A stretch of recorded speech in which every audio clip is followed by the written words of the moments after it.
Aidez-nous à comprendre les 2000 ans d'expérience, transmis, enregistrés, sur la façon dont les démons opèrent.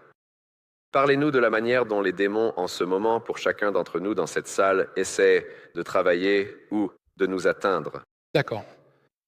Je veux donc vous transmettre quelques pépites qui, je l'espère, vous seront utiles. Premièrement, le monde spirituel est très légaliste. Les démons sont liés par les règles de Dieu. Ils doivent opérer dans le cadre de ces règles. Leur activité normale, c'est la tentation. Ils sont autorisés à nous faire cela toute notre vie. C'est ce qu'ils sont autorisés à faire. Dieu les tient tous en laisse et il relâche la laisse, juste assez pour les laisser nous tenter, car c'est ce qui nous rend spirituellement plus forts.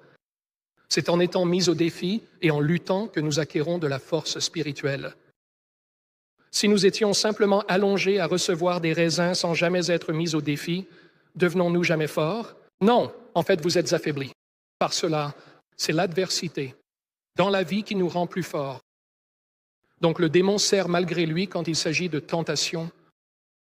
L'activité extraordinaire, c'est ce que vous voyez dans les films, l'infestation, l'oppression et la possession. Il n'est pas autorisé à faire cela. Et ce n'est pas un il, c'est un esprit, n'est-ce pas? Le démon n'est pas autorisé à faire ces choses à moins que nous l'invitions dans nos vies pour les faire. Donc quelqu'un avec une autorité valide doit dire au démon « Je t'invite dans ma vie de cette manière extraordinaire avant qu'il puisse le faire. » Ses mains sont liées. C'est soit vous, si c'est votre corps, vous, si c'est votre enfant, qui n'est pas en âge de raison, vous avez l'autorité de les baptiser.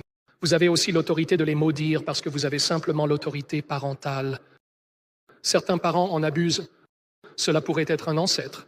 Les péchés des pères jusqu'à la 4e et 5e génération, n'est-ce pas? Donc parfois, nous voyons par exemple une malédiction dans la famille qui vient d'un ancêtre qui faisait vraiment de mauvaises choses. Ainsi, le démon doit être invité par une autorité valide pour faire quelque chose d'extraordinaire au-delà de la tentation.